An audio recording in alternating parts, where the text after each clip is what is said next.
We all have defining moments in our lives. And for me, one defining moment was in 1967 when my father left for Vietnam. I was 4 years old.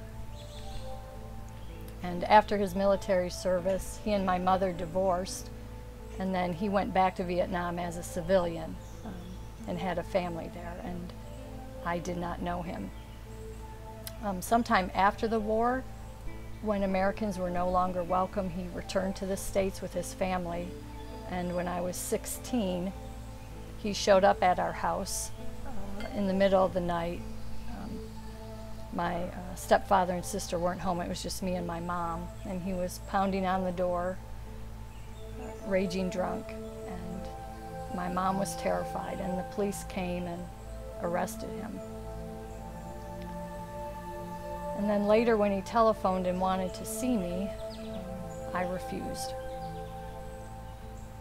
And part of that, I think, is the image I had in my mind of Vietnam vets as dangerous and unstable, and that probably came from movies like The Deer Hunter and Apocalypse Now. And so I didn't have any further contact with him. I moved away. Eventually I was in Indiana, and I was at home one day with my own daughters, and I got a telephone call from my mom telling me that my biological father had been in an accident. He had been driving with a friend and leaving the bar in the middle of the day and had a head-on collision with another vehicle, and he and his friend were both killed. And I remember one time, it was a beautiful fall day in Indiana, and I was at the apple orchard with my daughters,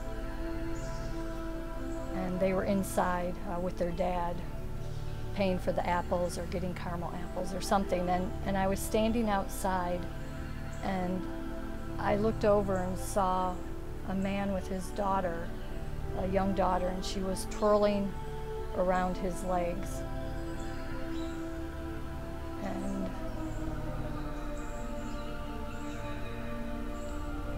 I realized what I had lost, and I realized what he had lost.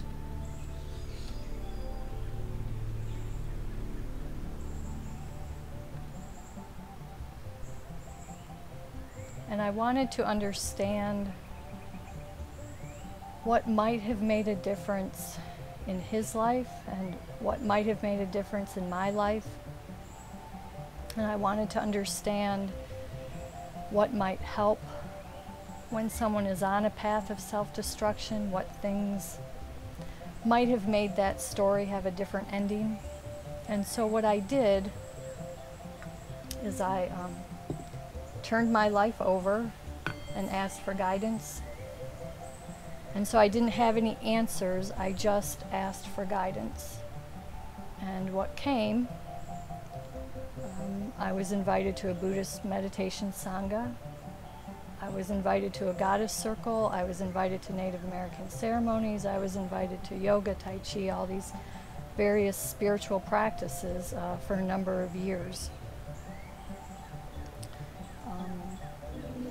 That was probably over a decade that I was just open to learning.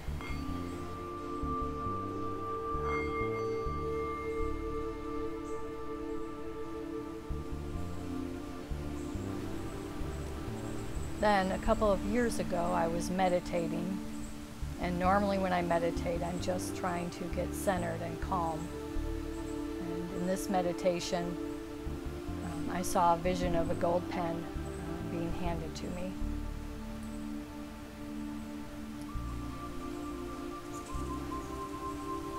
And I've always been a writer since elementary school,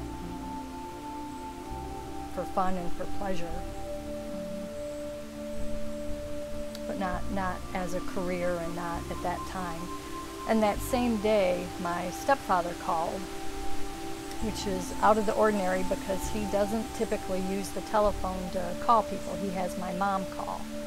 So he's always in the background saying, tell Diana this or that, about the oil change or the car or the house. And And he actually called me, and I was surprised. And while he was talking, I remembered that he had given me a gold pen that he had received as a retirement gift years earlier.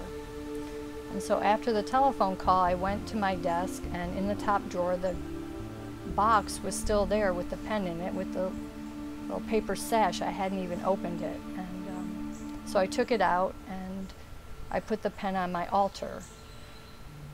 And what came is the book, Traveling Spirit, Daily Tools for Your Life's Journey. And each practice in the book is something that I have personally found helpful, something that was introduced to me that helped me.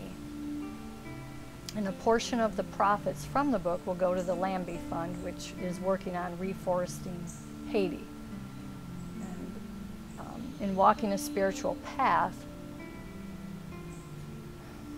I thought if I'm going to produce a book, I want some way to give back to the trees for the paper that's being used. And so the Lambie Fund was recommended to me as an organization that is doing wonderful things in Haiti and planting trees in Haiti. Haiti used to be 60% forested and incredibly beautiful. It's now down to after all the destruction, less than 1%. And so a portion of the funds will support the Lambie Fund. And it is my hope that future defining moments would include more trees and healthy families and healthy communities and people pursuing their dreams and their passions. And as we align with Spirit and we follow the path that is called to us, we change not only ourselves and transform our lives, but we understand better how to transform the world. And maybe not change the world, but just learn how to be in the world in a more loving way. It's already a miraculous world.